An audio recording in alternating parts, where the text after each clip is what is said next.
მოგესალმებით ყველას. უპირველეს ყოვლისა მინდა მოგილოცოთ, დღეს არის ძალიან მნიშვნელოვანი დღე ჩვენი ერისათვის, ჩვენი ეკლესიისათვის. დღეს არის ხსენება გრიგოლ ხანძთელისა, რომელმაც შექმნა უზარმაზარი ეპოქა, მაშინ როდესაც საქართველოს არაბობა არაბობის უღელქვეშ იყო და ძალიან მძიმე პირობებში უწევდა ქვეყანას არსებობა, დაიწყო დიდი ესეთი სულიერი აღორძინება, ფაქტიურად შეიძლება ითქვას, აი უდაბნოში გავიდა, ესე ვთქვათ, მიტოვებულ ტერიტორიებზე და გააცოცხლა და უზარმაზარი, ესე ვთქვათ, ცხოვრება, სასულიერო ცხოვრება აღორძინდა, რამაც თვითონ სახელმწიფოს ახალი ენერგია შემატა და როგორც ასე ვთქვათ, ისტორიკოსები, სასულიერო პირები, თავად ჩვენი პატრიარქი ბრძანებს, აი ამ დროს ჩაეყარა საფუძველი ოქროს ხანის საქართველოს, ანუ დავითისა და თამარის საქართველოს, ამ დროს ჩაეყარა საფუძველი. ანუ აი ასეთი დიდი მოვლენა არის, ესე ვთქვათ, დღევანდელი დღე. და ამას ყველას გილოცავთ. ამავე დროს დღეს არის გრიგოლ ხანძთელთან ერთად მისი მოწაფეების, როგორც ისინი წმინდანად არიან შერაცხული, თქვენ ალბათ ყველას გქონდათ საშუალება სკოლაში და ალბათ მერეც გაცნობოდით გრიგოლ ხანძთელის ცხოვრება, სადაც არის მრავალი მისი მოწაფე, რომელთაც ძალიან დიდ სიწმინდეს მიაღწიეს და ისინი წმინდანებად არიან შერაცხული. აი ძალიან დიდი გუნდის დღესასწაულია, მათი ლოცვა შეეწიოს ჩვენს ქვეყანას, შეეწიოს ამ უნივერსიტეტს და თქვენი სახით ყველას პროფესორს, მასწავლებელს, სტუდენტს. მე მოხარული ვარ, რომ მობრძანდით, დასანანია, რომ ესეთი დროში ვცხოვრობთ, რომ სულ ძალიან დროს დეფიციტი გვაქვს და ყველა ვერ ახერხებს. და დღესაც აი ზუსტად თემა არის ქართული ჰაგიოგრაფია და შეიძლება ნაწილობრივ გრიგოლ ხანძთელსაც შევეხოთ ალბათ და დღეს ჩვენ მოვისმენთ ლექციას სწორედ ქართულ ჰაგიოგრაფიაზე, საქართველოს ეკლესიის უპირველეს წმინდანებზე, მათ შორის გრიგოლ ხანძთელზეც. მოხსენებელი ბრძანდება ქალბატონი ქეთევან მამასახლისი, ფილოლოგიის მეცნიერებათა დოქტორი, რომელიც აქტიურად თანამშრომლობს და მოღვაწეობს საქართველოს ეკლესიის საპატრიარქოს სემინარიასა და აკადემიაში და აი ვთხოვთ ქალბატონ ქეთევანს, რომ მოღვაწოდოს ეს თავისი, გაგვაცნოს თავისი მოხსენება.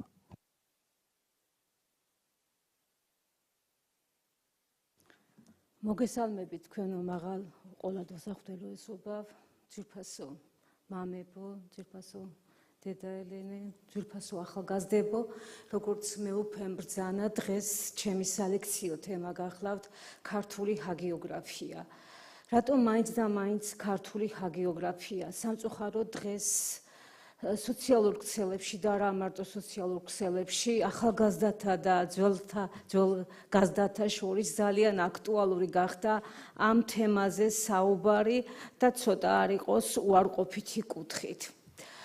აი სწორედ ჩვენ დღეს უნდა ვისაუბროთ იმ ფასეულობებზე, რასაც ქართული ჰაგიოგრაფია გვთავაზობს და უპირველეს ყოვლისა ხაზი უნდა გაუსვათ იმას, რომ ჰაგიოგრაფიული ნაწარმოები არ განეკუთვნება მხოლოდ და მხოლოდ იმ კონკრეტულ დროს, რომელსაც ასახავს, არამედ ეს არის ზედროული და ზესივრცული და ეს განსაზღვრავს სწორედ ჭეშმარიტი კულტურის ღირებულებას.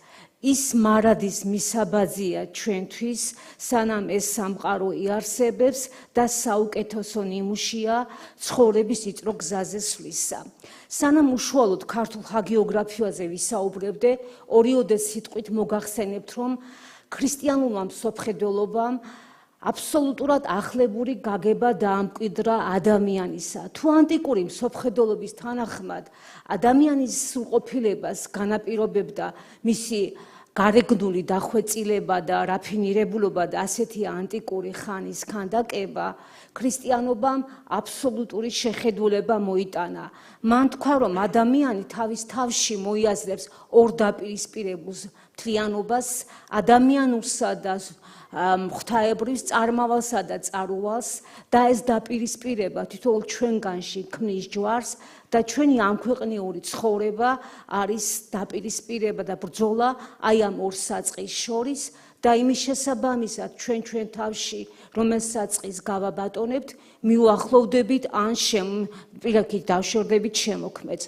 ჰაგიოგრაფიული მწერლობა სწორედ იმ წმინდანების შესახებ მოგვითხრობს, რომლებმაც შეძლეს ამ სოფელში განხრთობა, ანუ იმ უზენაესი მდგომარეობის დაუნჯება, რომლისკენაც წმინდა წერილი მოგვიწოდებს. იყვენი თქვენ სრულ, ვითარცა მამაი თქვენი ზეცათაი სრულ არს. თუ ანტიკური მსოფლმხედველობის თანახმად ადამიანი, ანუ მიკროკოსმოსი, იყო მაკროკოსმოსის ერთ-ერთი შემადგენელი ნაწილი, ქრისტიანულმა მსოფლმხედველობამ ადამიანი მოიაზრა ვითარცა სამყაროს გვირგვინი, ღვთისხატა და მსგავსად შექმნილი. ერთადერთი მას ებოძა თავისუფალი ნება, ის არის ერთგვარი მედიატორი ამ სამყაროსა და იმ სამყაროს შორის და მისი მისია ეს სამყარო მიიყვანოს იმასთან, ვისგანაც ეს სამყარო იშვა და დაიბადა. ქართული ჰაგიოგრაფია ბუნებრივია ამოიზარდა ქრისტიანული სამყაროს ცენტრის ბიზანტიური ჰაგიოგრაფიის საფუძველზე. თუმცა ქართულ ჰაგიოგრაფიას, ისევე როგორც სხვა ნაციონალურ ჰაგიოგრაფიას, თავისი სპეციფიკური ნიშან-თვისება გააჩნია. აქვე გეტყვით ახალგაზრდებო, რომ ჰაგიოგრაფია ვითარცა სასულიერო მწერლობის დარგი ერთ-ერთი უადრესია, კერძოდ მას უსწრებს წინ მხოლოდ და მხოლოდ ბიბლიოლოგია, ანუ მოძღვრება ბიბლიის შესახებ.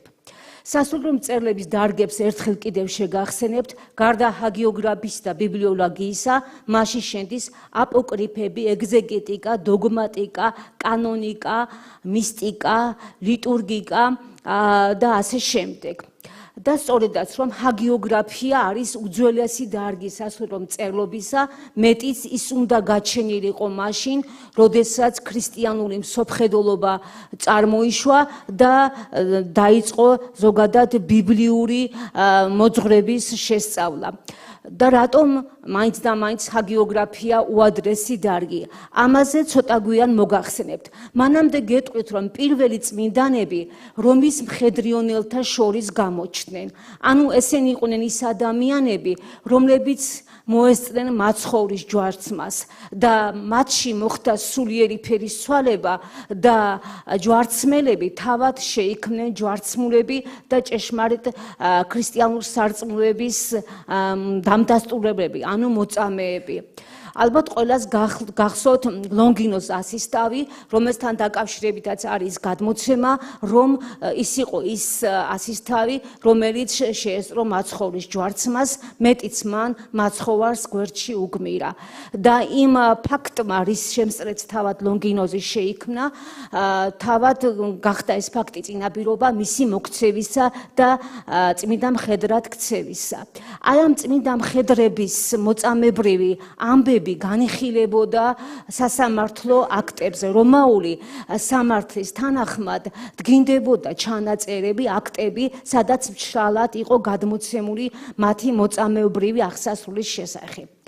და სწორედ ეს გახლავთ ჰაგიოგრაფიული მწერლობის ყველაზე უადრესი რედაქცია, რომელიც კიმენურია, ასე მოიხსენიება მარტივად ლიტონად ჩაწერილი და ეძღვნება რომაული სამართლის სასამართლო აქტებს.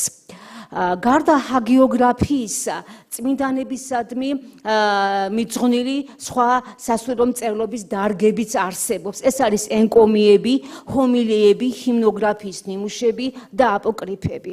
თქვენ ალბათ გახსოვთ, როგორ იწყება შუშანიკის წამება და აწდამტკიცებულად გითხრათ თქვენ აღსასრული წმიდისა და სანატრელისა შუშანიკისი. ცოტა ქვემოთ კი ავტორი მას შემდეგ რაც გვაუწყებს ვარსქენის სპარსთა მეფის კარზე წარდგომის ამბავს, იტყვის რომ მას ცოლად ყავდა შუშანიკი, სომეხთა მხედართმთავრის ასული, რომელიც იყო მოშიში ღმრთისაი, ვითარცა იგივ თქუც სიყრმიდან თვისით.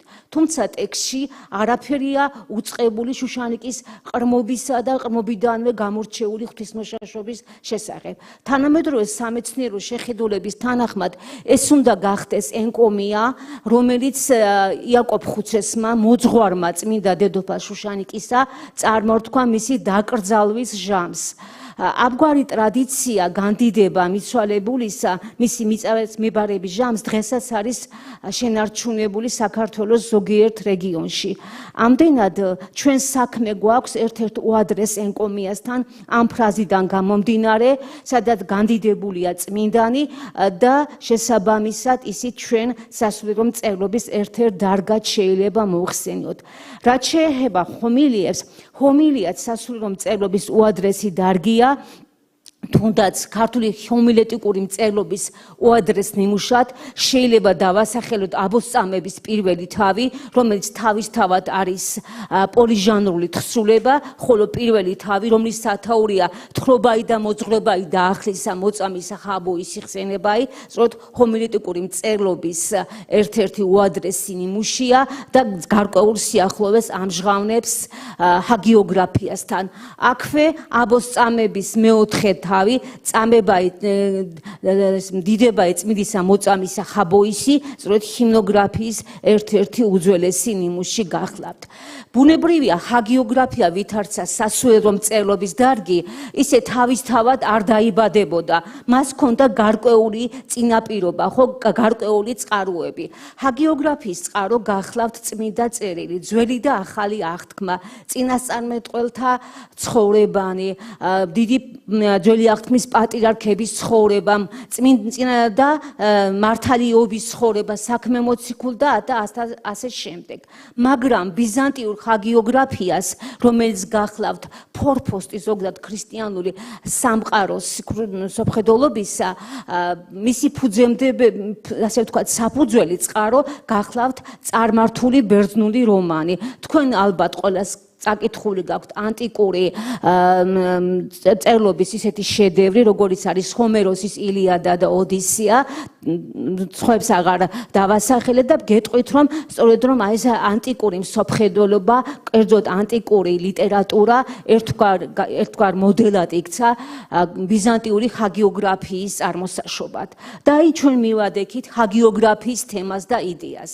ჰაგიოგრაფიის თემა არის საღვთო სიყვარული, ხოლო იდეა განხრთობა, მთელი ძალისხმევა წმინდანისა, ეს მოწამე იქნება თუ მეუდაბნოე მამა თუ მოწესე დედა, მიმართულია იმისკენ, რომ მიუახლოვდეს უფალს, ანუ იმ უზენაეს მდგომარეობას მიაღწიოს, რომელსაც წმინდა წერილი მოგვიწოდებს, ხომ? იყვენი თქვენ სრულ, ვითარცა მამაი თქვენი ზეცათაი სრულ არს.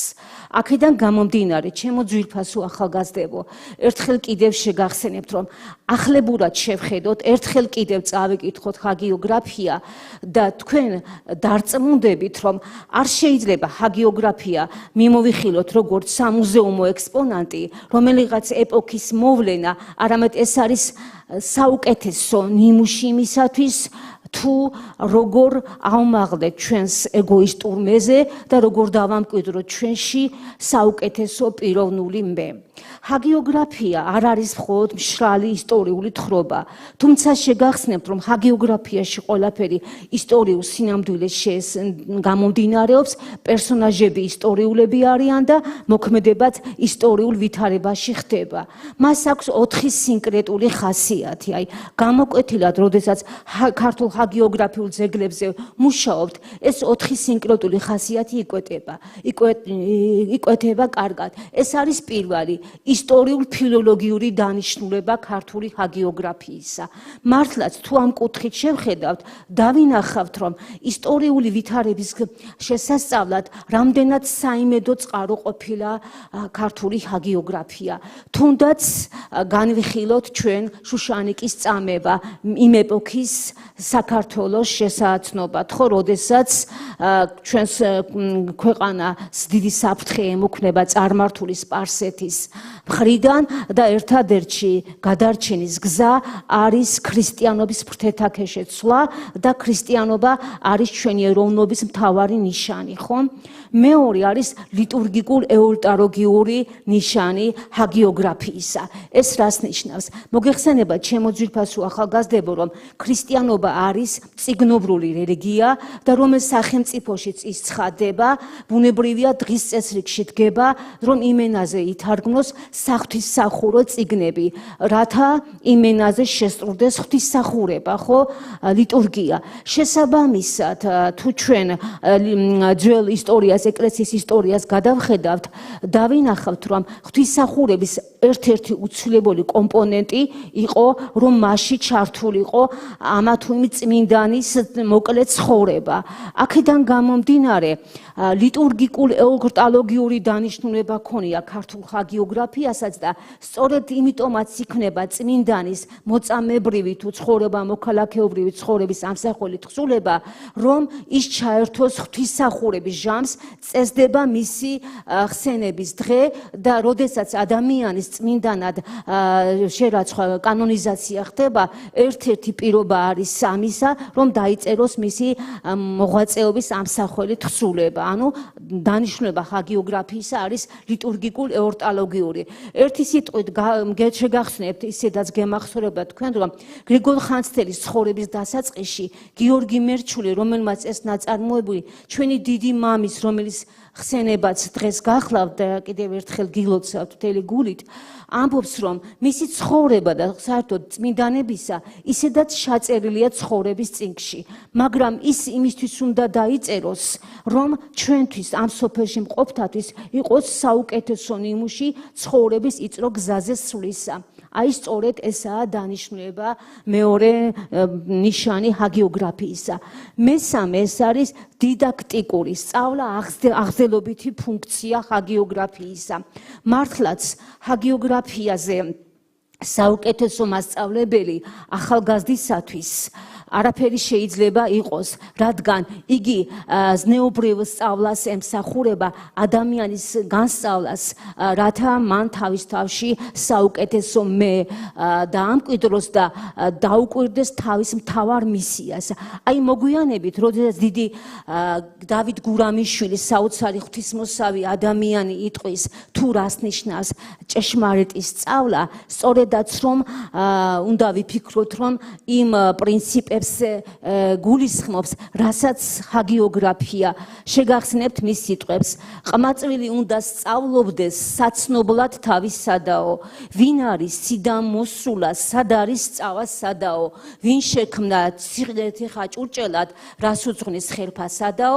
ვითრემა ხნარცარ ჩავარდეს, უსაგნო დაუსადაო. და ბოლო ნიშანი დანიშნულება ჰაგიოგრაფისა არის ესთეტიკური, რადგან ჰაგიოგრაფია ეს არის ლიტერატურა მშვენიერების შესახებ და ეს არის იმგვარი მშვენიერება, რომელიც მარადიულობასთან გვაზიარებს და რომელიც უკვდავებასთან წინაყარია. მოგეხსენებთ, რომ ჰაგიოგრაფიაში გამოიყოფა ორი ჟანრი, მარტვილობანი და ცხოვრობანი. მარტვილი ბერძნული სიტყვაა და დამოწმებელს, დამდასტურებელს ნიშნავს.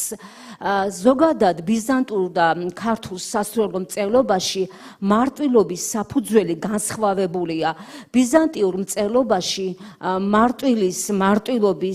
მარტვილს აწამებს ადგილობრივი წარმართი ხელისუფალი, ხოლო ქართულ სასულიერო მწერლობაში მომხდური მტერი, რომელიც თავს ახევს გარედან მოსულ მსოფლმხედველობას. რაც შეეხება მეორე ჟანრი ჰაგიოგრაფიისა, ეს არის ცხოვრებანი.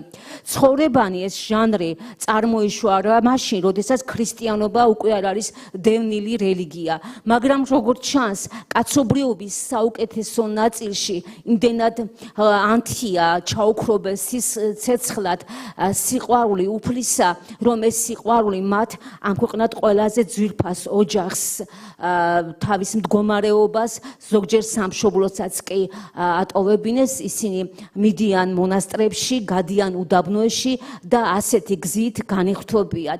მე მინდა გითხრათ, რომ არანაკლებია გზა ბერმონაზონისა ვიდრე მარტვილისა და რომ არანაკლებია ღვაწლი ამას დღევანდელი დღის წმინდანის ცხოვრების ავტორი, ასევე მისი ხსენების დღეცაა გიორგი მერჩულე იოანე ოქროპირის სიტყვებზე დაყრდნობით იტყვის. მარტვილნი ერთსახოლო ჟამსა ეწამნეს, ხოლო ესენიო ბერმონაზვნებიო მარადღე მოწყდებოდეს ქრისტე იესოს გულისთვისო.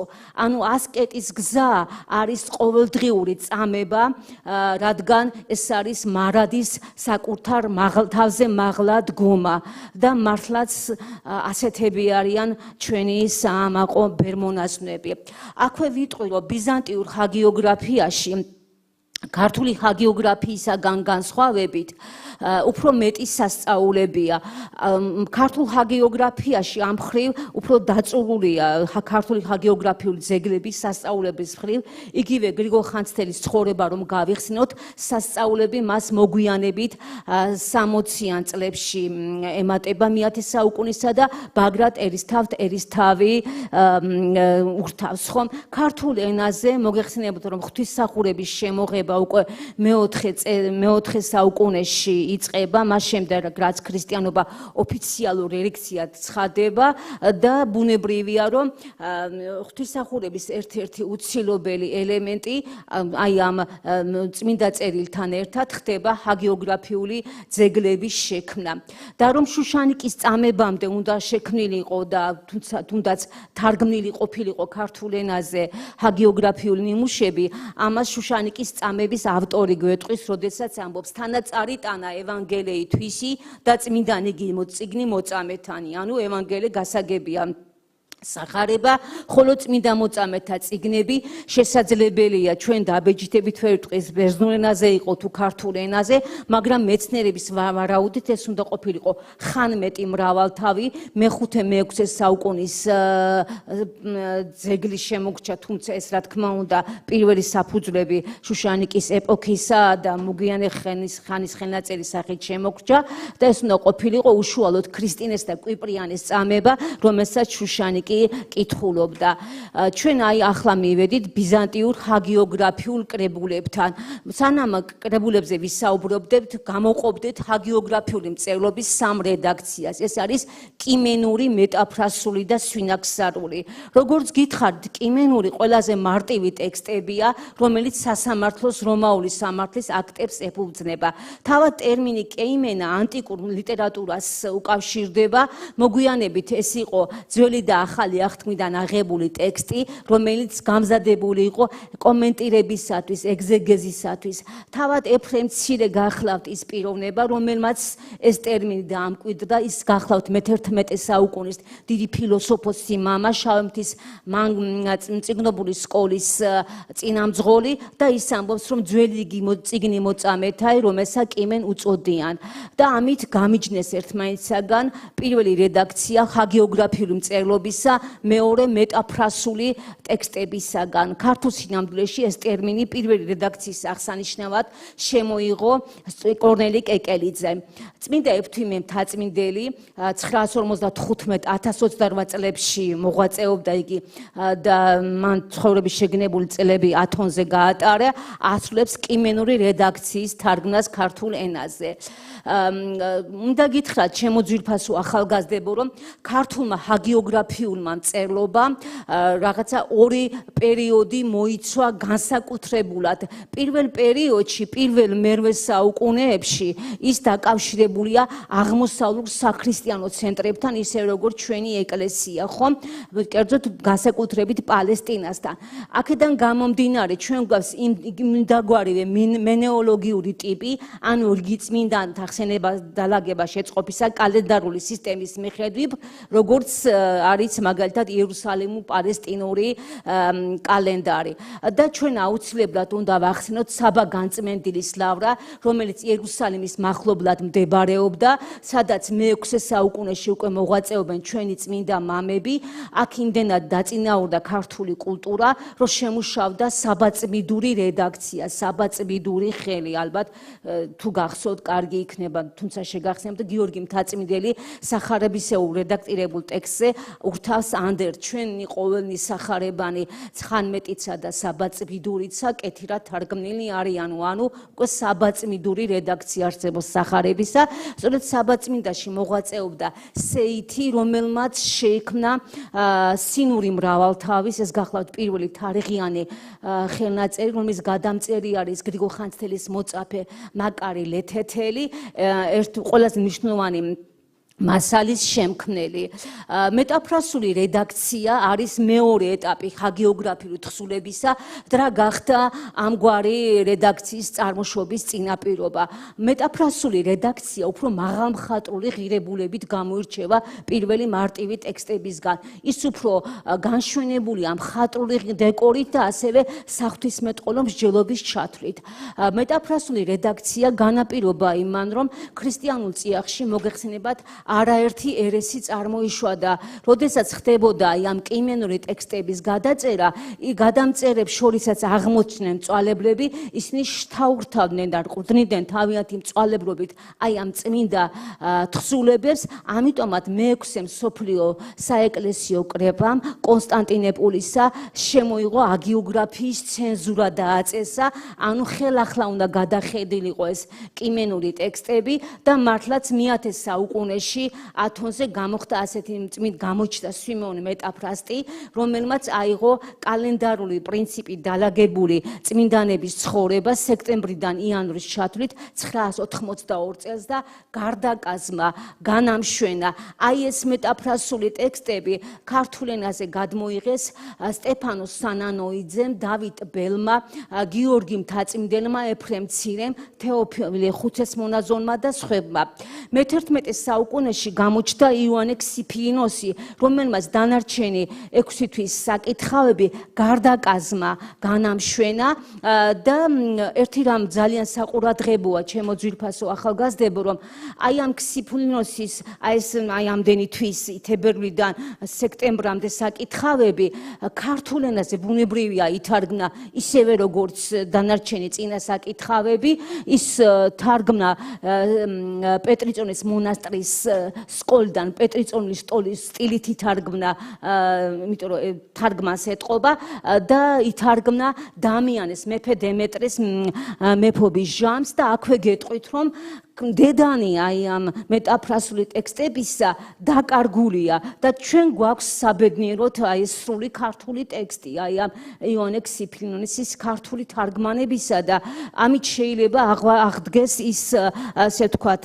სიცარიელე, რაც ბიზანტიურ ჰაგიოგრაფიაში არსებობს. და არა მხოლოდ ამის სახით, ძალიან ბევრი ისეთი ძეგლია, რომელიც ბიზანტიურმა კულტურამ დაკარგა და შეინარჩუნა ქართულმა სინამდვილემ. და არსებობს მესამე რედაქცია, ეს არის სვინაქსარული რედაქცია, მოკლე ტექსტები წმინდანებისა სადღესასწაულო განგებაში შესატანი მოკლა აღწერილობა. ასეთია მაგალითად ეფთვიმე ათონელის სვინაქსარული ცხოვრება, ლუკა იერუსალიმელის, პროხორე ქართველის, რომელსაც უკავშირდება იერუსალიმში ჯვრის მონასტრის მშენებლობა, ნიკოლოზ დვალისა და სხვათა და სხვა. ჩვენ თქვით რომ ჰაგიოგრაფიულ მწერლობასთან დიდ სიახლოვეს აღჟღავნებს ენკომიები ან შესხმა რომ გითხარით ხომ შუშანიკიდან ციტატა მოშიში ღვთისაი ვითარცა იგი ვთქვით სიყრმისგან თვისით ასევე ჰომილიები და ასევე აპოკრიფულ ჰაგიოგრაფიასაც გამოყოფენ და კიდევ რიტორიკულ ჰაგიოგრაფიასაც აპოკრიფები ერთ-ერთი დარგია ზოგადად სასულიერო მწერლობისა სადაც ესე იგი წმინდა წერილის ტექსტები უფრო გავრცობილად არის წარმოდგენილი და ეს დარგი წარმოიშვა ხალხის ინტერესიდან გამომდინარე რომ უფრო მეტი სცოდნოდათ ამა თუ იმ წმინდა წერილისეული ამბის შესახებ. თუმცა გარდა აპოკრიფური უშუალოდ ისტორიიდან თავად წმინდანებზეც შეიქმნა ჰაგიოგრაფია აპოკრიფული ეგრეთ წოდებული და აქაც გაიმიჯნება ორი ტიპი. ერთი არის რომელსაც შეიწყნერებს კათოლიკე ანუ სამოციქულო საყოველთაო ეკლესია და მეორეს არ შეიწყნარებს. ასეთია მაგალითად ეფთიმი ათონელს საქართველოდან გიორგი ფერის თხოვს რომ გაგზავნოს ინდექსი იმ წიგნებისა რომელსაც ეკლესია არ შეიწყნარებს და მე ახლა დავასახელებ ერთ ასეთ ჰაგიოგრაფიულ ძეგლს რომელსაც არ შეიწყნარებს. ეს გახლავთ წმინდა გიორგის წამების ერთ-ერთი რედაქცია ეგრეთ წოდებული დადიანესი სადაც წმინდანს აწამებს დადიანე. ასევე უნდა შევეხოთ რიტორიკულ ჰაგიოგრაფიასაც ახალგაზრდებო და ეს რიტორიკული ჰაგიოგრაფია განსაკუთრებული მხატვრულობით და რიტორიკით გამოირჩევა, რადგან რიტორიკული ჰაგიოგრაფიის ავტორები არიან დიდი საეკლესიო მამები, აი თუნდაც ბასილი დიდი კესარიელი, რომელმაც განათლება წარმართულ ფილოსოფიურ სკოლაში ლიბანიოსთან მიიღო და შესაბამისად ის ტექნიკა რაც ანტიკურ რიტორიკულ ხელოვნებას ახასიათებს შეითვისა და ქრისტიანული მსოფლმხედველობის სამსახურში ჩააყენა. ჰომილიებს აღარ შევეხები, რადგან ამის შესახებ უკვე მოგახსენეთ და მივადექი მრავალთავს. მრავალთავი გახლავთ ჩემო ძვირფასებო იმგვარი კრებული, სადაც უკაცრავად თავმოყრილი არის წმინდანების ცხოვრება, მოღვაწეობისა თუ წამების ამსახველი თხზულებები. აი პირველი ასეთი მრავალთავი შეადგინა ევსევი კესარიელმა საეკლესიო მამამ და ისტორიკოსმა მე-4 საუკუნეებში მოღვაწეობდა პალესტინელ მოწამეთა კრებული და მან აი აქ საკითხავები დაალაგა გეოგრაფიული არეალის მიხედვით. ხშირად საკითხავები დგებოდა შემდეგი პრინციპი ჯერ დედების საკითხავებს ალაგებდნენ, შემდეგ მამების. აი მაგალითად არსებობს ასეთი შესანიშნავი თხზულება ლავსაიკონი, რომლის ავტორიც პალადი ჰელინოპოლელის არის პირველი მეუდაობუნოე მამების თანამოღვაწე და გარკვეული აი ამ მრავალთავის პრინციპით ქმნის ამ ნაწარმოებს. ჩვენ გვაქვს ქართულში ნამდვილეში მაგალითად ერთ-ერთი ცნობა, რომელიც მიწერილი აქვს ხელნაწერ 50 ნომერს ივერთა მონასტრიდან არის და იქ წერია, რომ თვესა კგ სექტემბერსა წამებაი ზაქარიისა ვპოვოთ მრავალთავსაო. თუმცა მეცნიერებაში არის მეორე განსხვავებული მოსაზრება, რომ მრავალთავი მოაზრებულია ვითარცა ჰომილიათა, ანუ სადღესასწაულო ქადაგებათა კრებული, მაგრამ თავდაპირველი დანიშნულება მრავალთავისა უნდა ყოფილიყო წამება ცხოვრებათა ამსახველი თხზულებების კრებული. აი ჩვენ ვახსენებთ 864 წლის პირველი თარიღიანი ხელნაწერი სინური მრავალთავრი, რომლის გადამწერი არის მაკარილე თეთელი და ახლავს ანდერძი. მე მაკარილე თეთელი ძე გიორგი გრძელის ძისაი ცოდვილი ფრიად ღირს ღმერთმან შესაქმე წმინდის ამის წიგნის ამ მრავალთავისა თანაშეწეიმთა ძმისა ჩვენისა სულიერად პემენ კახისაითა და ხელწერითა დედის ძმის წულისა ჩემისა ამონა ვახტანგ მოძარღულის ძისაითა. ცოტა მოტკი წერია, ამაშინ არ შემკობარი წელიწადსა დღესასწაულთა ყოველთაი თქმული წმინდანთა მოძღვართა. ინახეთ სინური მრავალთავის დანიშნულება უფრო მეტად ეს ყოფილა და ეხლა კიდევ რითაა ეს ანდერძი ცნობილი, რომ მოგეხსენებთ, რომ გრიგო ხანძთელის მოწაფეა მაკარილე თეთელი და იმდენად დიდია მასშტაბი ტაოკლარჯელი მამებისა, რომ მათი მოწაფეები საზღვარგარეთად საქართველოსი აგრძელებენ თავიანთ მოსაგრეობას და მწიგნობრულ საქმიანობას. ამ ტიპის მრავალთავები ჩვენ გვაქვს მაგალითად ბოდლეს წიგნსაცავში არის ასეთი მრავალთავი ცხოვრებანი წმინდა და დასანატრელთა მოწესეთა და მოღვაწეთა დედათადი. აი აქ ნახეთ სწორედაც რომ დედების და მამების ცხოვრებაზე აქცენტი გაგადანილი. თქვენ წინაშია სინისმთა წმინდა ეკატერინეს მონასტერი, სადაც არაერთი ძვირფასი ქართული ხელნაწერი შეიქმნა. მე მქონდა პატივი რომ სამ ხელნაწერი სინისთიდან რა თქმა უნდა მიკროფილების სახით მემუშავა და უმდიდრესია და სწორედ აი ამ სინისთის მონასტრისათვის შეიქმნა აი ეს 864 წლის სინური მრავალთავი და ეს არის სწორედ თქვენი სინური მრავალთავი და აქვე კვალში შეუყენე და მინდა გაჩვენოთ პარხლის მრავალთავი მე-11 საუკუნისა ზოგი მას მე-10 საუკუნით ათარიღებს. აი დააკვირდით როგორი ძვირფასი ხელნაწერია პარხლის მრავალთავი. პარხლის მონასტრიდან არის ჩემო ფასებო იმ მონასტრიდან რომელიც გრიგოლ ხანძთელის საძმო მოსაგრეობს ერთ-ერთი მწიგნობრული კერა არის და აი ამ ხელნაწერშია ჩემო ძვირფასებო დაცული წმინდა შუშანიკის წამების უადრესი ხელნაწერი. ჩვენ მანამდე უფრო ადრინდელი წამება მით უმეტეს უშუალოდ იაკობის ხელიდან გამოსული ავტოგრაფი არ გვაქვს და ეს პარხლის მრავალთავი სწორედ მე-11 საუკუნის ძეგლია და აქვე ვიტყვით ცოტა ქვემოთ კი მიწერია, მაგრამ აქვე ვიტყვი რომ აი ამ პარხლის მრავალთავს აქვს ანდერძმინაწერი და აი ამ ანდერძმინეწერის თანახმად ამ მრავალთავის შემქმნელი ამბობს რომ მე ასეთი ჩანაფიქრი მქონდაო რომ მხოლოდ დედათა ცხოვრება უნდა განმეთავსებინაო აი ამ პარხლის მრავალთავშიო, მაგრამ რადგან ვერ განასრულა მე იშხნის კრებულიდან ვისესხე დანარჩენი და ასე განვასრულეო. ეს იშხანიც მოგეხსენებათ ერთ-ერთი გამორჩეული მწიგნობრული კერა არის ტაუკლარჯეთიდან, რომელიც სამწუხაროდ დღეს საქართველოს საზღვრის გარეთ მდებარეობს.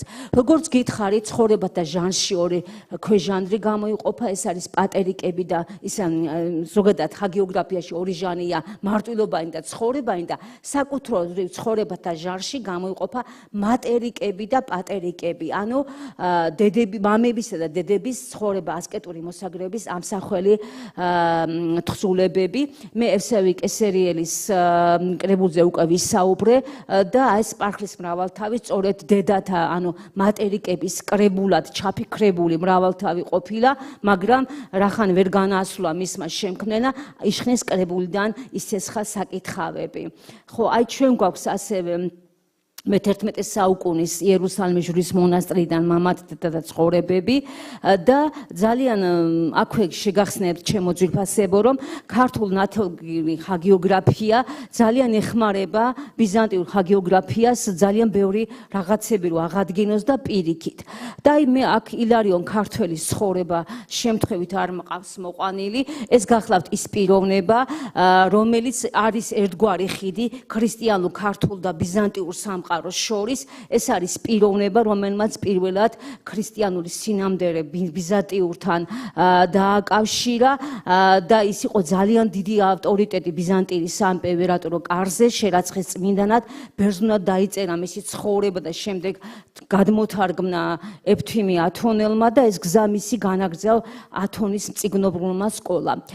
წეგან მოგახსენეთ, ახლა კიდევ გავიმეორებ, რომ პირველი პერიოდი ჰაგიოგრაფიის მე-5-მე საუკუნები, ეს არის აღმოსავლური ხანა, ეგრეთ წოდებული იბერიული ხანა, როდესაც ჩვენი კულტურა დაკავშირებული აღმოსავლურ საქრისტიანო ცენტრებთან, სირია, პალესტინასთან, სომხურთან, ხოლო მეორე პერიოდში, მე-8 საუკუნის მეორე ნახევრიდან მოყოლებული, იწყება დასავლური ხანა, როდესაც ჩვენ დასავლურ ქრისტიანულ ცენტრს ბიზანტიას ვუკავშირდებით და მთელ ბიზანტიურ ქრისტიანული სამყაროს შედევრებს გადმოვიღებთ ჩვენს მშობლიურ ენაზე. აი ეს გახლავთ გარეჯი, ახლა რატომ აქვს ეს სლაიდი მოტანილი? მოგეხსენებათ, რომ გარეჯში უკავშირდება ერთ-ერთი ასვლელი მამის დავით გარეჯელის მოსაგრეობა. ზოგადად ჰაგიოგრაფიის ისტორიულ მნიშვნელობაზე ვისაუბრე და აქედან გამომდინარე ჰაგიოგრაფია აი ეტაპობრივად წარმოგვიდგენს წმინდანობის განვითარების ხაზს ქართულ სინამდვილეში წამებიდან ცხოვრებამდე. აი თუნდაც ის ფაქტი, რომ მე-6 საუკუნეში ბერმუნაზნურ ცხოვრებას 13 ასვლელი მამანი უყრიან თავს იოანე ზედაზნელის ხელმძღვანელობით, რომლებიც მოდიან შუამდინარეთში და ქართლის სხვადასხვა და კახეთის სხვადასხვა კუთხეებში განეფინებიან ეს პიროვნებები. ხომ აი ეს ამ ყველაფრის შესახებ მოგვიხსენებს ჩვენ ჰაგიოგრაფია. მე უფრო მეტად აღარ განვავრცობ, ძალიან ბევრი არის აქ სასაუბრო, უბრალოდ ვიტყვი, რომ აი ეს მათ მიერ დაარსებული მონასტრები იქცა ძლავრ მწიგნობრულ კერებად. აი თუ თავად შიომღვიმელი, თავად იოანე ზედაზნელი იყვნენ რა მხოლოდ დიდი ასკეტი მამები, ასევე საეკლესიო მწერლებიც. ჩვენ ტრადიციულად ქართული მწერლობის შესწავლას ვიწყებთ ხოლმე წმინდა შუშანიკის წამებით, წმინდა ნინოს ცხოვრებით 25 წელზე მეტია მე პირადად ვიწყებ და ვფიქრობთ, რომ უფრო უადრესია ვიდრე შუშანიკის წამება, მაგრამ ეს ჩემი თემა არ არის. მხოლოდ და მხოლოდ ერთს ვიტყვი, რომ წმინდა ნინოს ცხოვრებაში არის მთელი რიგი ისეთი პლასტები, რომელიც გვავარაუდებინებს, რომ მისი წამცხოვრება უნდა მის სიცოცხლეშივე დაწერილიყო. ამასთან ლიტურგიკული პრაქტიკაც მოითხოვდა ხო და თავად წმინდა ნინოს განსვლის ჟამს ხედავთ, რომ სალომე უჯარმელი და პეროჟა ვრსივლიანი იწყებენ მისი ცხოვრების აღწერას. აი თავად წმინდა ნინოს ცხოვრება რო არ ახალია და ძველია და არ არის მოგვიარო მოვლენა, ჩვენ საეკლესიო კალენდრებითაც შეგვიძლია დავადასტუროთ ეს ცნობა. იოანე ქართველის კალენდარში წერად კერძოდ ჯერარ გარიტის გამოცემაში უკვე ფიქსირდება მისი მოხსენიებელი 14 იანვარს და ჩვენ მივადექით ქართული ჰაგიოგრაფიის წარმოშობის მიზეზებს.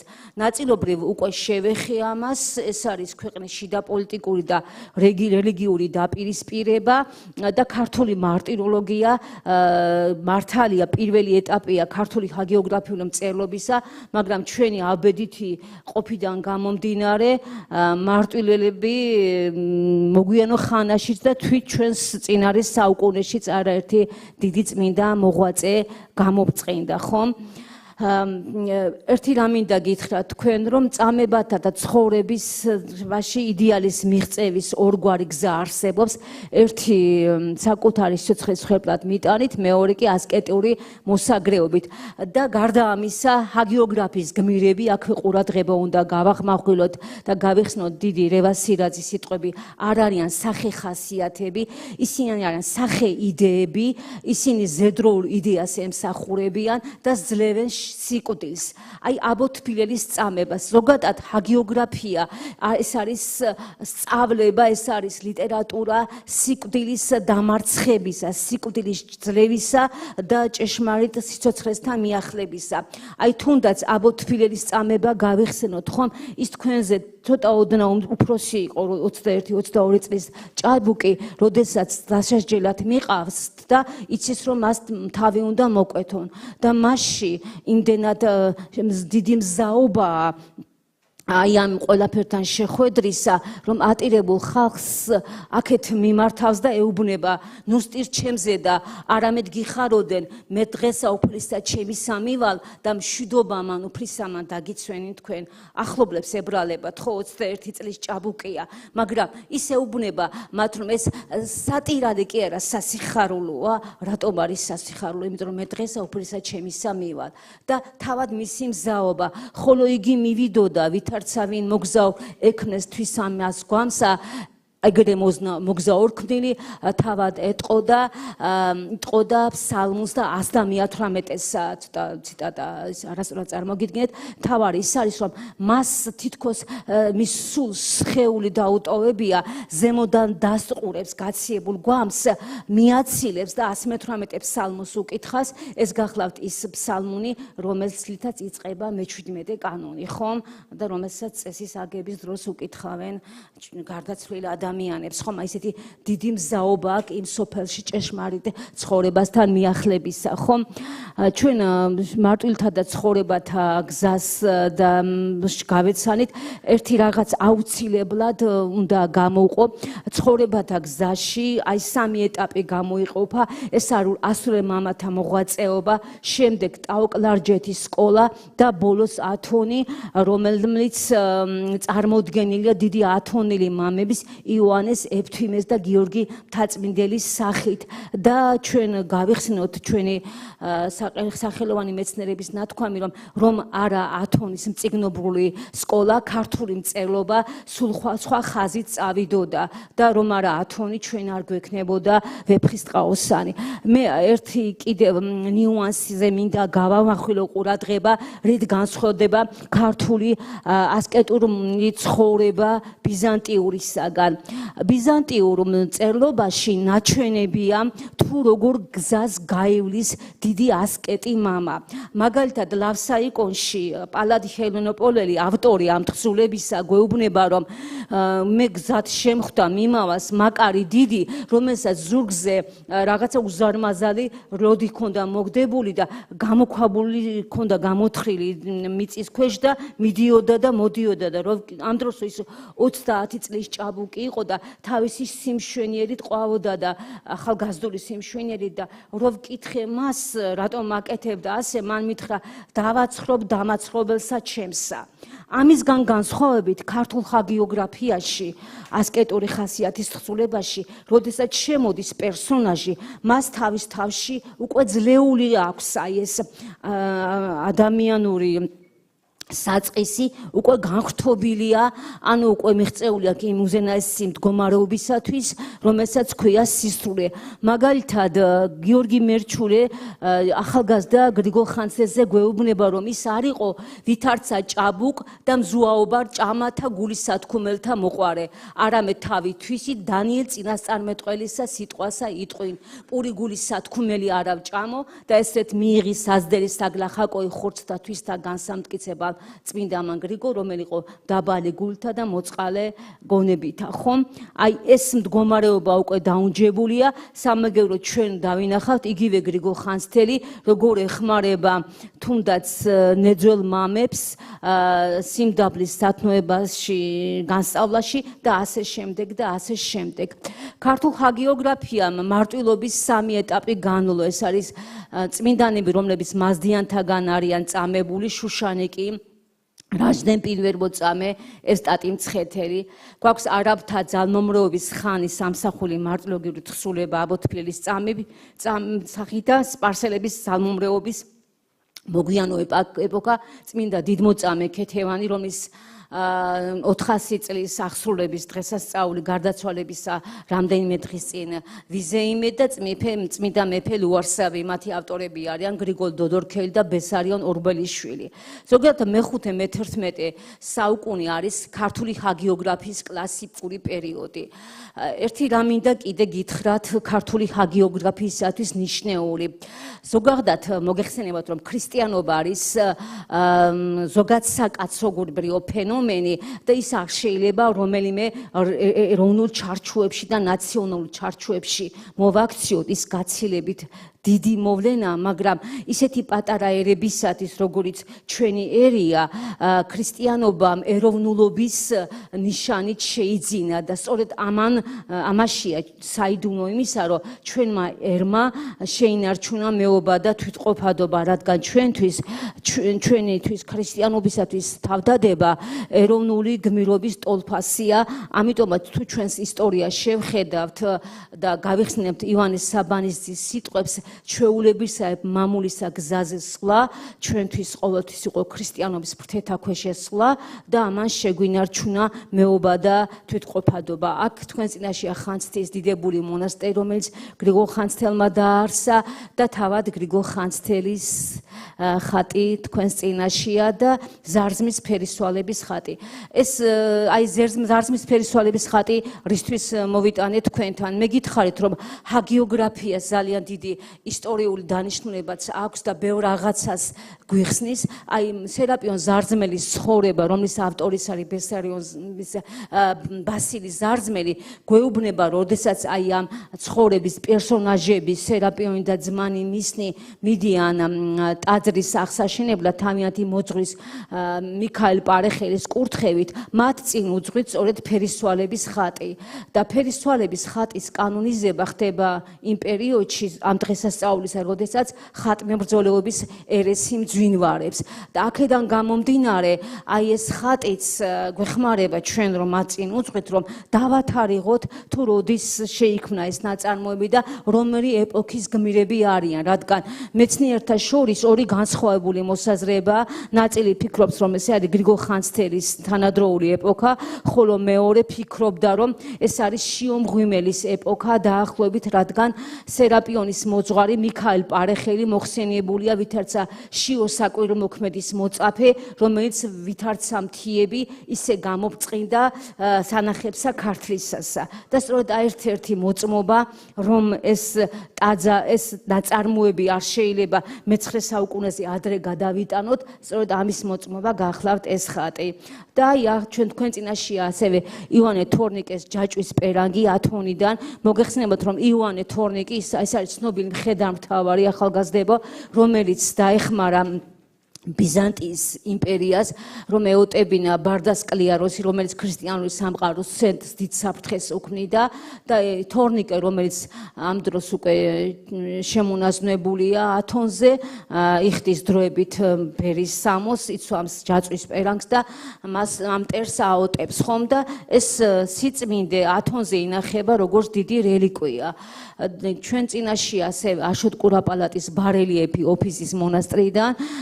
ესეც ძალიან მნიშვნელოვანია იმ მხრივ, რომ აშოტს უკავშირდება ოპისის მონასტრის ხელახალი მშენებლობა და ეს არის დიდი ფიგურა აშოტ კურაპალატი, ასევე წმინდა მამა, წმინდანი, რომელიც გრიგოლ ხანძთენთან ერთად საფუძველს უყრის ახალ ქართლს იმ ნიშნით, რომ ქართლად ფრიადი ქვეყანა იაღირაცხების, რომელსაც შინა ქართული თანათა ჟამი შეიწირვის და როცა იყველი აღესრულების, ხოლო კირილეისონ ბერძნულად ითქმის, რომელაც ქართულად უფალო წყალობა ყავგინა თუ უფალო შეგვიწყალიან. ანუ აი ეს ორი დიდი ხელისუფალის სასულიერო და საერო გრიგოლ ხანძთელის ცხოვრება მოგვითხრობს სწორედ ამის შესახებაც, სულიერი გამთლიანებ ჩვენი ქვეყნის სხვადასხვა კუთხისა, დებენ წინაპირობას ქვეყნის პოლიტიკური და ფიზიკური მთლიანობისა.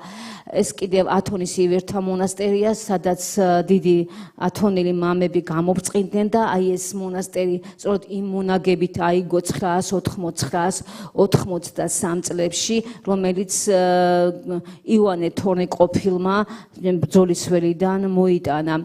და ბოლოს ეს გახლავან ახტალის ისტორიული ქართლის ერთ-ერთი ისტორიული მონასტრის ფრესკა, სადაც ათონელი მამები არიან გამოსახულნი. გმადლობთ ყურადღებისათვის და ერთხელ კიდევ დიდ მადლობას მოგახსენებთ მობრძანებისათვის და გთხოვთ, რომ სხვა კუთხით, კიდევ სხვა თვალით შეხედოთ და წაიკითხოთ ჰაგიოგრაფია. დიდი მადლობა ქალბატონ ქეთევანს, თხოვთ დავბრძანდეთ და აუდიტორიას მოგმართავთ, შეგიძლიათ დასვათ კითხვები და კითხვების შემდეგ შესაძლებელი იქნება ასევე გამოითქვას რაიმე მოსაზრება. ოღონდ ჩემი თხოვნა კითხვა ყოველთვის დაისვას მიკროფონით, იმიტომ რომ ეს იწერება და დისტანციურად მიდის ეს ლექცია ეხლა ნებისმიერ, ასე ვთქვათ, პიროვნებას, ნებისმიერ ადგილას შეუძლია მოისმინოს და ასევე შეიძლება ამ ლექციების მოსმენა YouTube-ზე და Facebook-ზე.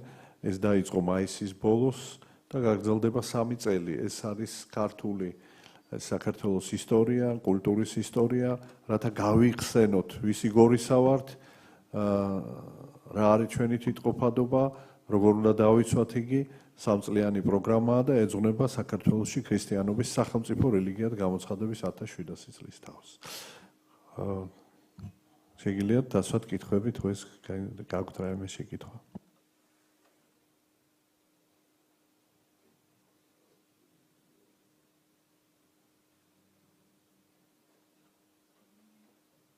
უნივერსიტეტში ასეთი ქართული ლიტერატურა როგორც ასეთი არ იკითხება, ხო?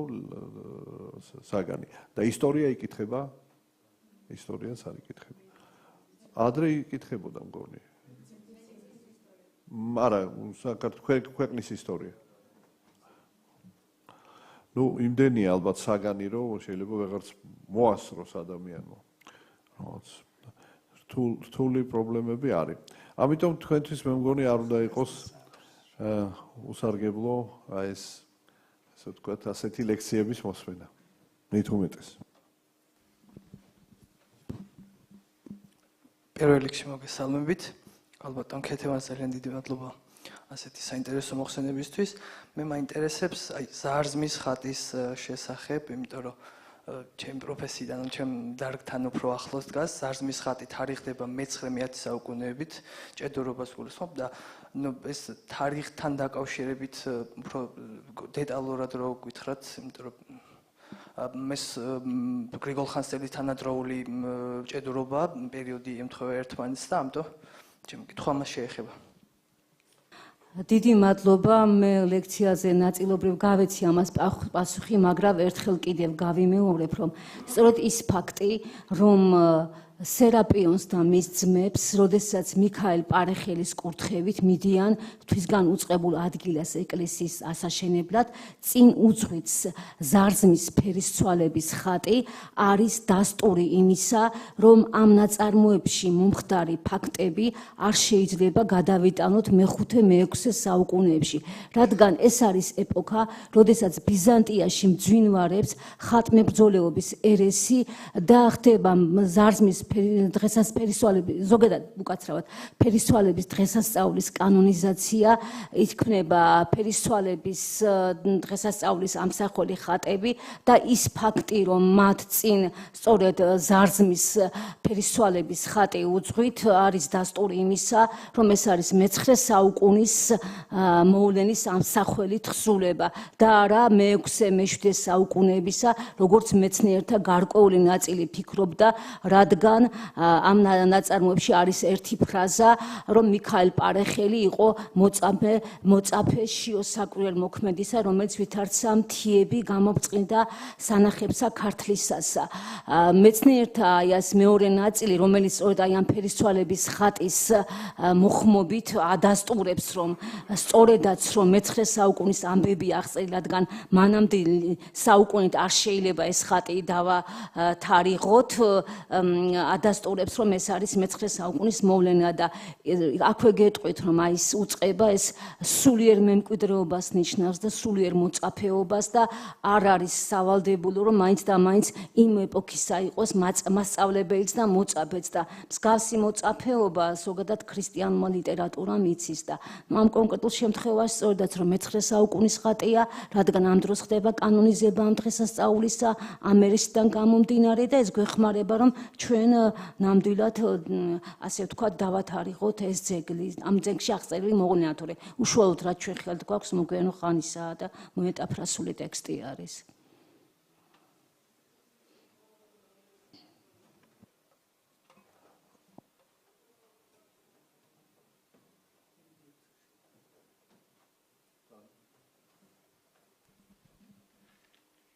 უღრმესი მადლობა თქვენ დღეს, როდესაც ჰაგიოგრაფიას ბრძოლა გამოუცხადეს, რომ არ უნდა ისწავლებოდეს, აი თქვენი ასეთი ღვაწლი, ასეთი ვრცელი მოხსენება აუცილებლად დაბრძანეთ თუ შეიძლება. აუცილებლად რაღაც გარკვეულ ინტერესს გამოიწვევს, თუნდაც იმიტომ, რომ ასეც ამბობენ და ისეც ამბობენ, რამდენად უნდა ვიცოდეთ. ჰაგიოგრაფია ეს არის მე ვიტყოდი, რომ პატრიოტული სულის გამაღვიძებელი ძალიან დიდი მოვლენა, მისი ცოდნა, იმიტომ რომ თუ ადამიანს შეუძლია თავი გასტიროს ქრისტესთვის, ჩვენი ქვეყანა ქრისტიანული ქვეყანა პირველი საუკუნიდან იწყება ჩვენთან ქრისტიანობა, ცხადია ადამიანი მზად არის იმისთვის, რომ თავის სამშობლოსთვისაც გასტიროს თავი და გარკვეული იდეალებისთვისაც, ხო? ეხლა მე მაინტერესებს გრიგოლ ხანძთელის აი დღეს კიდეც გვაქვს ამაზე საუბარი ეს მას და მის მოწაფეებს ეკუთვნის დღევანდელი დღე არის თუ არა დღევანდელ საქართველოს ტერიტორიაზე შემორჩენილი მისი მოწაფეების მიერ ან მის მიერ დაარსებული სამონასტრო კერები, ვთქვათ, ან ტაძრები თუ შეიძლება ამაზე და სად არის ეს და დღეს რა მდგომარეობაშია? ხომ არ არის იქ სამონასტრო ცხოვრება აღორძინებული? მადლობთ. გმადლობთ ასეთი საინტერესო კითხვისათვის. რა თქმა უნდა, დღევანდელ საქართველოს ტერიტორიაზე არის ეს უპირველეს ყოვლისა დავასახელოთ უბეი, იგივე უბისა. ეს ძალიან მნიშვნელოვანი მოვლენა უბისის აშენება, რადგან იმ პერიოდში მთელი დასავლეთ საქართველო, რომელიც აფხაზეთად მოიხსენიებოდა, მოქცეული იყო ბიზანტიის პოლიტიკური ჰეგემონიის ქვეშ. იმ პერიოდში იქ მეფობდა დემეტრე, ერთი შეხედვით თითქოს არაფერი ემუქრებოდა იმ პერიოდის დასავლეთ საქართველოს, ანუ აფხაზეთს, მაგრამ იმ დროს ეკლესია მონასტრებში დასავლეთ საქართველოში წირვა-ლოცვა მიმდინარეობდა ბერძნულ ენაზე და ის ფაქტი, რომ დემეტრეს თხოვნით გრიგოლ ხანძთელმა იქ უბეი, ანუ უბისის მონასტერი დააარსა, წინამძღვრად, ანუ მამასახლისად ილარიონი დააყენა და ქართულენოვანი საღვთისმსახურო წიგნები დაუტოვა, ეს იყო ძალიან დიდი პატრიოტული ნაბიჯი, რადგან ამ გზით მან ფაქტობრივად დასავლეთ საქართველო სულიერად აღმოსავლეთ საქართველოს შეუერთა და ეს გახდა წინაპირობა მისი ფიზიკური შეერთებისა. გარდა უბისისა შეგვიძლია დავასახელოთ ნეძვის მონასტერი და ასევე კვირიკე წმინდაც შეგვიძლია რომ დავასახელოთ აი ეს მონასტრები, რომლებიც უშუალოდ ჩვენს დღევანდელ ჩვენს კუთვნილ ტერიტორიაზეა გრიგორის მოწაფეების მიერ აშენებული. დიახ, ეს არის ასევე ფოთოლეთის მონასტერი. მგონი ერთ-ერთი მოწაფის დაარსებული არა? ხომ არის? უშუალოდ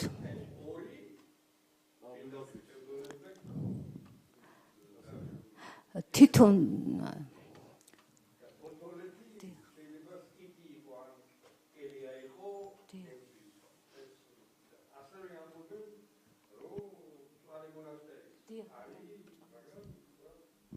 წვანე მონასტერი, ხო? დიდი მადლობა. აი თვითონ უშუალო ტექსტში დედაო ჩამოთვლილია პირდაპირ აი ეს ტაძრები, რომელიც უშუალოდ გრიგოლმა ან მისმა მოწაფეებმა დაარსეს თუ განაახლეს და აი ეს ფოთოლეთი ნამდვილად არ ფიქსირდება. შეიძლება რაღაცა უფრო მოგვიანო ხანასთან არის დაკავშირებული და დიახ. არა, მოწაფე აუცილებელი არ არის გრიგოლ ხანძთელის იყოს უშუალოდ. ტექსტში არ არის. აფხაზეთის ტერიტორიაზე არის კიდევ მეგონი, ხო? დღევანდელ. არა, აფხაზეთი ეს არის უბისა, რომელიც აფხაზეთი მთელ დასავლეთ საქართველოს რო ერქვა. დიახ. დიდი მადლობა. მადლობა თქვენ.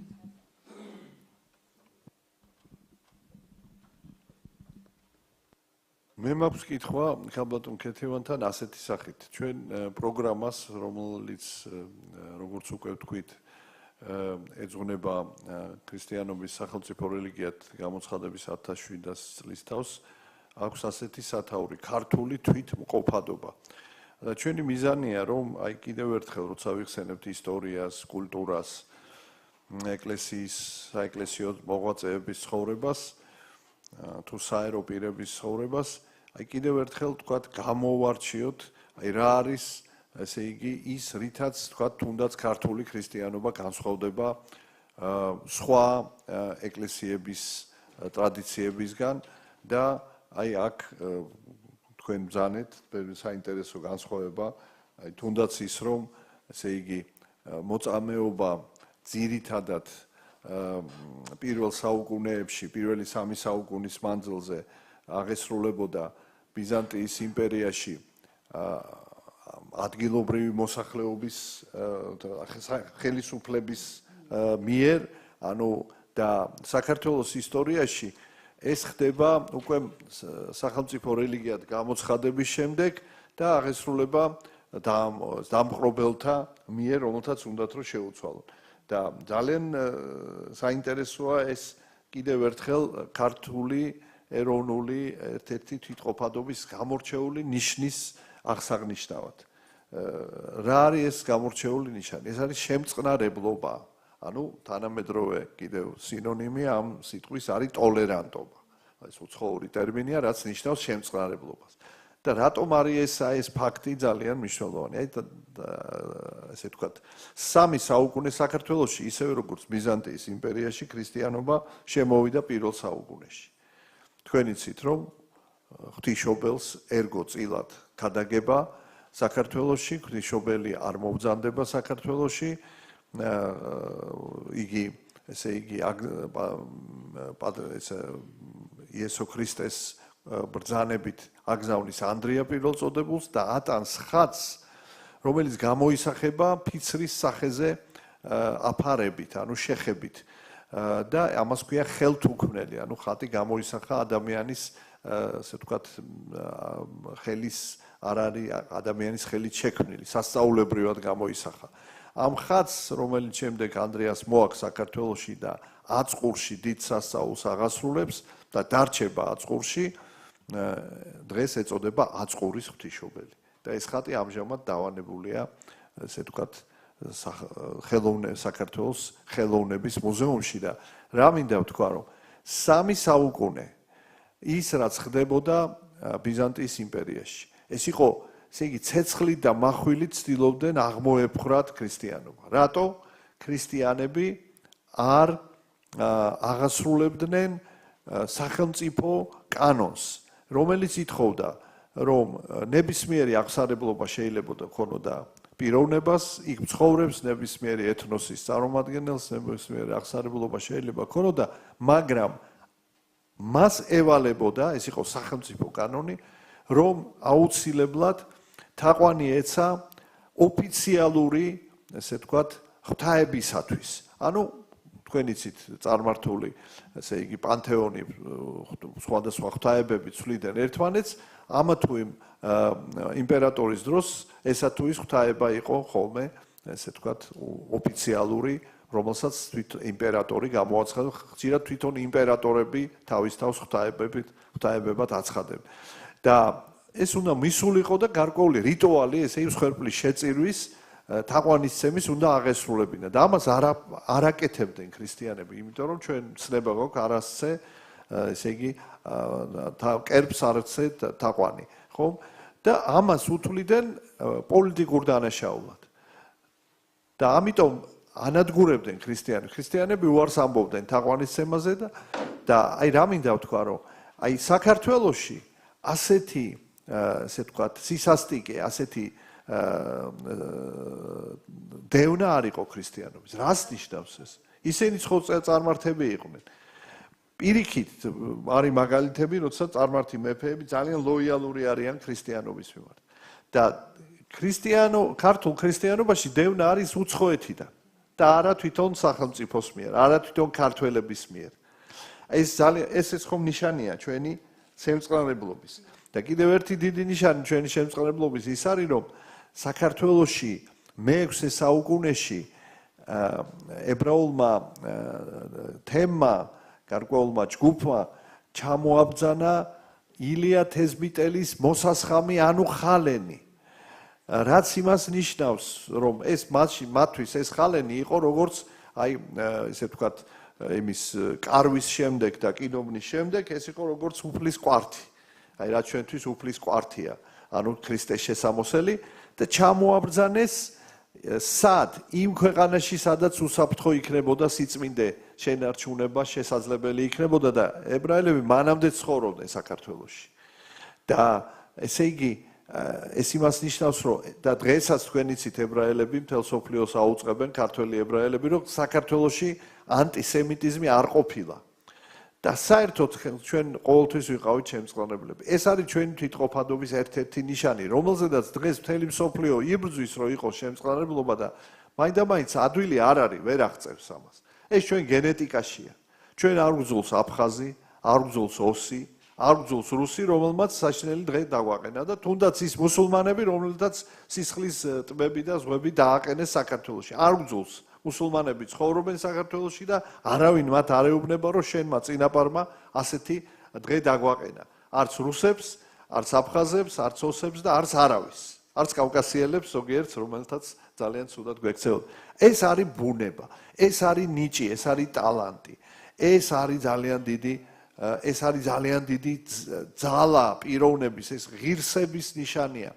და ამიტომ დააბრალო ქართველებს, რომ ის არ არის შემწყნარებელი, ეს აბსურდია, აბსოლუტურად დიდი აბსურდია და მე მინდა უბრალოდ გამიგზელდა ეს სიტყვა ქალბატონ ქეთევანს ვკითხო, რომ რა არის კიდევ თქვენის აზრით, ამ აგეოგრაფიული ნაწარმოების მიხედვით ჩვენი განსაკუთრებული თვითყოფადობის ნიშანი და ეს კითხვა მე მინდა დავუსვა აუდიტორიას, ჩვენ ახალგაზრდებს, რომ რაც მათ მოისმინეთ, თუ შეამჩნიეს რამე ეს ეროვნული თვითყოფადობის ნიშანი და ყველას აქ ყოფს. ყოფთ ქალბატონ ქეთევანი.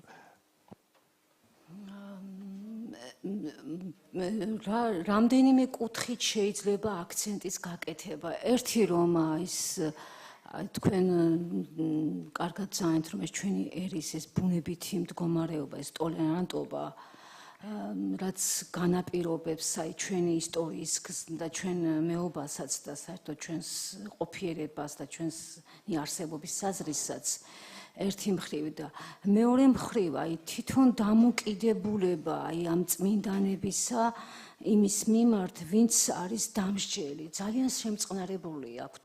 თუნდაც იაკობ ხუცესის შუშანიკის წამებაში, თავად შუშანიკის, თავად იაკობის დამოკიდებულება ვარსქენის მიმართ, ძალიან ებრალებად. საოცრად ებრალებად ვარსქენი. რომ მან ესეთი ზიზღი მის მიმართ არ იგრძნობა. საოცარი სიბრალური აქვთ. ეს იგრძნობა საოცარი სიბრალური ამ იმაში.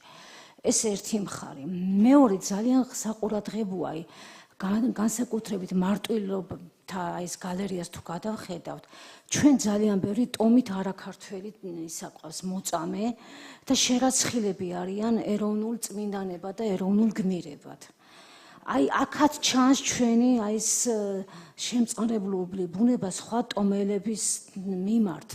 შეიძლება ის იყოს იმ ტომის წარმომადგენელი, ვინც დამპყრობელია, თუნდაც აბოთვილელი, თუნდაც რაჟდენ მოწამე, ესტატი მცხეთელი. მაგრამ ისინი ეროვნულ გმირებად და წმინდანებად არიან გამორცხადებულები და ქართველებად, იმიტომ ჩვენთვის ქართველობის გამსასწრელი იყო ქრისტიანობა. კი, მე გითხარით, რომ ქრისტიანობა ძალიან ეროვნულია, მაგრამ ჩვენისთანა პატარა ერისათვის ის არის ჩვენი გადარჩენის გზა. და თუ ჩვენ როგორც ერს გვინდა რომ ვიარსებოთ, ჩვენი ძალა არის ჩვენს ქრისტიანობაში და ჩვენს ამ ტოლერანტობაში. ეს ერთად თვითონ ქრისტიანობა არის ბუნებით იქ სადაც ის ადამიანობაზე მაღლა დგება სხვა რამ, იქ უკვე აღარ არის ქრისტიანობა. ეს მინდა რომ თქვა. დიდი მადლობა ქალბატონო ქეთევან, ძალიან საინტერესო მოხსენებისთვის. მე მინდოდა ზუსტად რაღაც იმის საკითხს შევხებოდი. ქალბატონ ქეთევანმა ახსენა, მე უკვე თქვენ შეეხეთ და ეხლა კიდევ გამეორდა ეს ამ პასუხშიც, თქვა ესეთი საკითხი მოწამეების, თქვა რომ ვინ იყო პირველი მოწამეები, თქვა აქაური ადგილობრივი ხელისუფლების წარმომადგენლები, მთავრები, თქვა აწამებდნენ ქრისტიანებს, რაღაც ახალი რელიგიის მიმდევრებს, თუ თქვა დამპყრობლები და იგივე ჩვენ თქვა ყავს ქრისტიანი მოწამეები, კოლაილ ყრმათა წამება. მაგრამ იქაც არის ესეთი პასაჟი, რომ მშობლები აწამებენ. მაშინ არიან იქ მღვდელმსახურები, მაგრამ მღვდელმსახურებს არავინ არ ერჩის. შუშანიკთანაც, შუშანიკი მთელი 6 წლის განმავლობაში ეწამებოდა, ოღონდ მხოლოდ და მხოლოდ იმიტომ, რომ ვარსქენს უნდოდა რომ თავისი ოჯახის წევრები ყოფილიყვნენ, და ეს შუშანიკის არჩევანი იყო და მისი, ამ შემთხვევაში ქრისტიანობის ის რომ თქვა არ შეეკრავ არსკენს და თქვა არ გაიყო იმისი ცხოვრების თქვა არ გაინაწილა იმისი არჩევანი ასე რომ თქვა ეს იყო ამ შემთხვევაში მაგრამ 6 წლის განმავლობაში ეხვეწებოდა რომ არიკა მოდი სახლში დაბრუნდი აქ ლაბარაკი ამაზეა თორემ იქ იაკობ ხუცესია ეკლესიებია შვები დადიან ეკლესიაში თქვა იქ არავის არ ერჩის იაკობ ხუცეს თვითონ გზავნის იქ რომ თქვა არიკა იქნება რაღაც თქვა მოაქციო ნუ რომ დაბრუნდეს სახლში ანუ მე ის თქვა მინდა არის რაღაცა თქვა ტრადიციული ოჯახის თქვა ან როგორც მეუფემ ბრძანა იმ შემთხვევაში იქ პოლიტიკური თქვა ნიშნით უფრო ისჯებოდნენ პირველ საუკუნეებში თქვა მოწამეები ვიდრე მაინც და მაინც თქვა სარწმუნოებს მაგრამ იქ უკვე სარწმუნოებაზე იდგა საქმე რომ აი ან უნდა აღიარო ეს ან თქვა კერპი უნდა შესწირო ამას და თქვა ეს სარწმუნოების უარყოფა გამოდიოდა და რაღაც რაც თქვენ გძანეთ რომ აი ეროვნული თქვა გმირები და ეროვნული მოწამეები ნამდვილად მასია განსაკუთრებული მნიშვნელობის არის ეს თქვა და ესეთი თქვა ტრადიცია სხვაგანაც არის რა თქმა უნდა მაგრამ აი ზუსტად მაგაშია საქმე რომ სპარსელების დროს იგივე თქვა ევსტატი მცხეთელი რაჟდენ პირველ მოწამეებს თქვა როცა აწამებენ თავის მკვიდრს აწამებენ თავისი თქვა ტრადიციის თავისი თქვა რაღაცა სისხლის გენეტიკის მატარებელს და სხვას მაინც და მაინც მე რატო ვამბობ ამას და აბოლთფილელთან დაკავშირებითაც არაბები რასაც აკეთებენ აბოს აწამებენ და მაგ შემთხვევაში ანუ თუ არის რაიმე ისეთი თქვა რაღაცა ნუ აი შეიძლება ისეთი ცნობილი არის მაგრამ თუ არის იმ დროს იმ პერიოდში ქრისტიანობის და ქრისტიანების დევნის მაგალითები იმ დამპყრობლებისგან მერენდელს აღარ ვამბობ უკვე მუსულმანობის თქვა ანუ აბოს დროსაც არ იყო ესეთი დევნა აი მერე უფრო დაიწყო ხო და მერე უკვე სპარსელებს შაჰაბასის თქვა და 100,000 და 6,000 და რაღაცა თქვა მონღოლები მაგას არ ვამბობ აი იმ პერიოდში თუ არის ხო აი არა მუსულმანურს და ანუ მუსულმანობის პირველი პერიოდის აბოს დროს თქვა არ არის თორემ მე ხა დავითა კონსტანტინე არის თუ ის უამრავი ხო აი იმ პერიოდში თუ არის თქვა აი შუშანიკის პერიოდში თქვა კოლაელების დროს ან რაღაცა თქვა ის რომ აი ქრისტიან მოღვაწეებს ქრისტიან თქვა იქაც ხო არის რომ აი ბერები არიან იქ მოხსენიებულია შუშანიკის წამებაში თქვა რაღაც აი თუ არის თქვა შემთხვევები ესეთი აი ეს მასობრივი წამების არ არის ესე იგი ჩვენ შემოგრჩაია წინა მუსულმანური ეპოქიდან ან მაზდიანობის ეპოქიდან შუშანიკის წამება ევსტატი მცხეთელის წამება ეხლა რაჟდენ პირველ მოწამისა კი ადრეულ ეპოქას ეხება მაგრამ არის გვიანდელი შემორჩენილი მეტაფრასული მეთოდით მაგრამ არსად არ არის ეს მასობრივი წამება ერთადერთი არის კოლაელ ყრმათა წამებაში რომ 9 ბავშვს აწამებს შობელი და იქაც აი ხა ბიძინა ასეთი ჩოლოყაშვილი მეცნიერი ბრძანა რომელმაც ამაზე დაიცვა დისერტაცია და ეს რომის სამართლის კანონების მიხედვით ხდება ეს რომ იმიტომ შობელს აქვს უფლება შვილის სიკვდილის დასჯისა გახსოვთ წარმართიერის თავარი ეუბნება რომელიც სოფელს განაგებს თავარ თქვენი შვილები არიან და თქვენ თვითონ გადაწყვიტეთო მაგრამ მასობრივი წამები არა მეც მაგის ხაზგასმა მინდოდა რომ ეს არის თქვა პოლიტიკური და ტრადიციული თქვა ოჯახის იქნება თუ თემის თუ რაღაცა უფრო მაგ ნიშნით და რა თქმა უნდა ის ღვაწლი არ არის დასაკარგი არც იმ ყრმებისა და მით უმეტეს თქვა შუშანიკისა იმიტომ რომ ის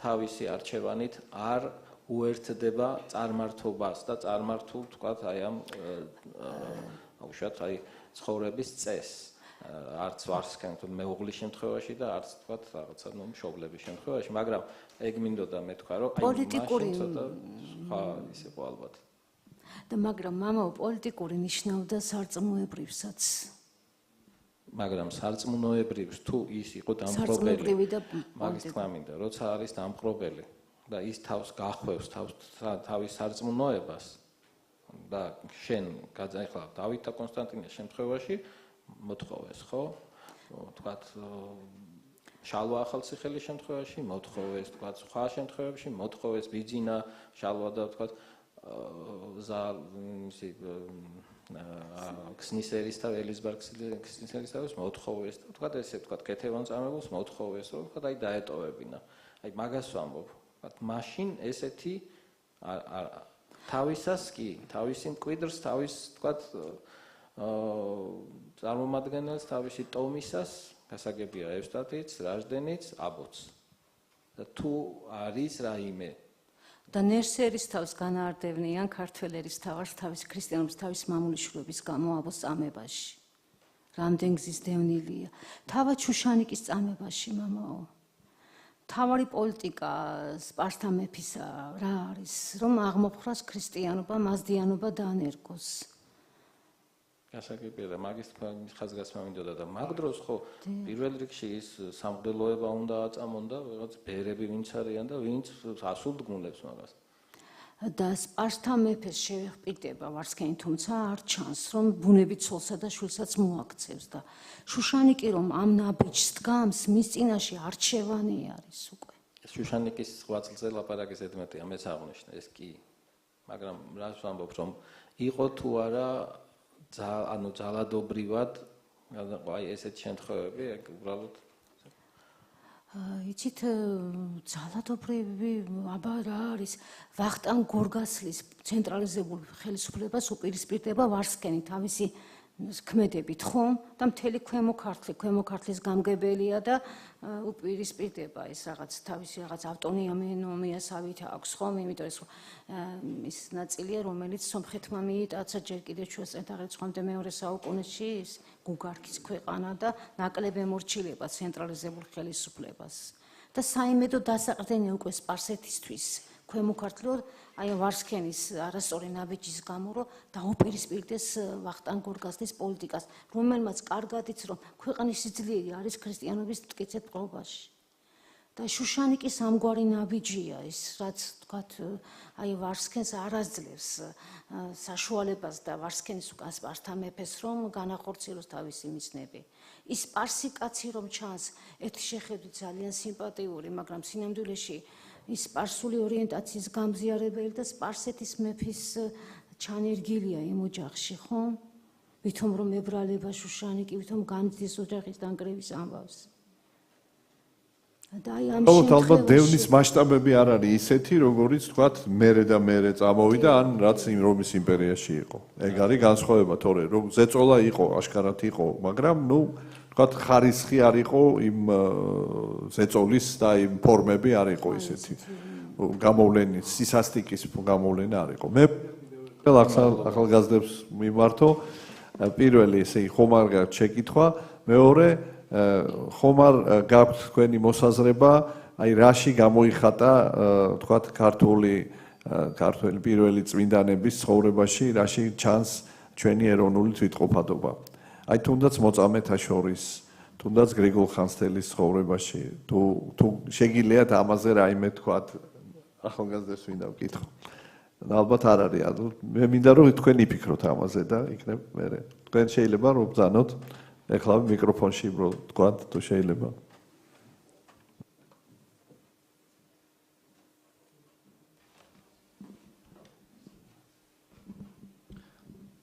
აი ქალბატონმა ქეთევანმაც და აქაც უკვე ახსენეთ ნერსერის თავის აფხაზეთში გადასვლა როცა მას დევნიდნენ იქ აფხაზთა მთავარმა აბო დიდი სიყვარულით მიიღო მონათლა ქრისტიანობა მიაღებინა ნერსერის თავის ოჯახს უპატრონეს დიდი პოლიტიკური გადაწყვეტილებაც იყო იმასთან რაც ქრისტიანობისთვის გააკეთა აფხაზთა მთავარმა რომ ასეთ დაპირისპირებულ ქვეყნის მდგომარეობაში და ასეთ დაპირისპირებაში გააკეთა ის რომ არაბთა წინააღმდეგაც წავიდა აფხაზთა მთავარი ეს ძალიან დიდი პასუხისმგებლობა აიღო საკუთარ თავზე ამით ასევე შუშანიკი როცა ამბობს რომ ვარსკენმა არ უწყოდა ის რაც მან უთხრა მეფეს მისა სპარსეთის მეფეს მიცა თანხმობა იმის რომ ჩემ ცოლსვისაც მოვაქცეო და მან არ იცოდა შუშანიკის პასუხი თანხმობა არ ქონდა მისგან ამიტომ შუშანიკი ამბობს სამგზის საწყალობელი იქნა ვარსკენ ანუ ეცოდება ის რომ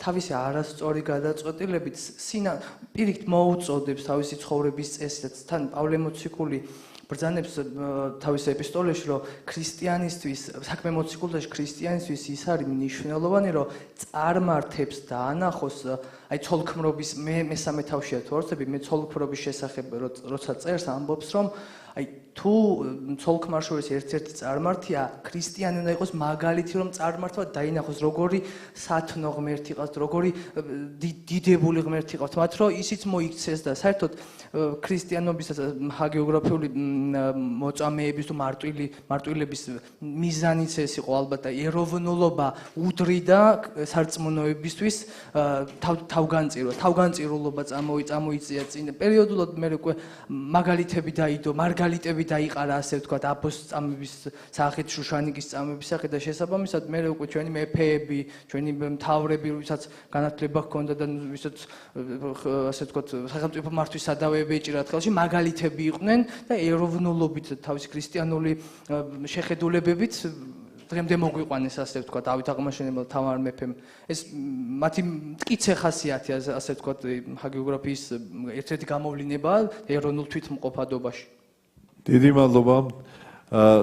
მე ვფიქრობ, რომ საკმაოდ ესე ვთქვათ საინტერესო წარიმართა დღევანდელი შეხვედრა. პირველ რიგში რასაკვირველია, უღრმესი მადლობა ქალბატონ ქეთევანს, ასევე დიდი მადლობა აუდიტორიას, ახალგაზრდებს და მე კიდევ ერთხელ შეგახსენებთ, რომ აი ამ ლექციების ნახვა, მოსმენა თქვენ შეგიძლიათ YouTube-ზე, Facebook-ზე არის ასეთი ესე იგი მე მგონი ამ ფურცლებში წერია მისამართი ხომ? ამ მისამართზე თქვენ შეგიძლიათ შეარჩიოთ სხვადასხვა ისტორიული მოვლენების შესახებ, ქართული ლიტერატურის შესახებ, ქართული ხელოვნების, ქრისტიანობამდეც და ქრისტიანობის შემდეგაც და როცა გექნება თავისუფალი დრო, შეიძლება რომ ეს წართოთ და მოისმინოთ და მომავალში ჩვენ გვექნება სამედიცინო უნივერსიტეტში კიდევ შეხვედრები და ალბათ გაიგებდათ თუ მობრძანდებით ძალიან კარგი იქნება. ღმერთმა დაგლოცოთ, დიდი მადლობა ქალბატონ ქეთევანს.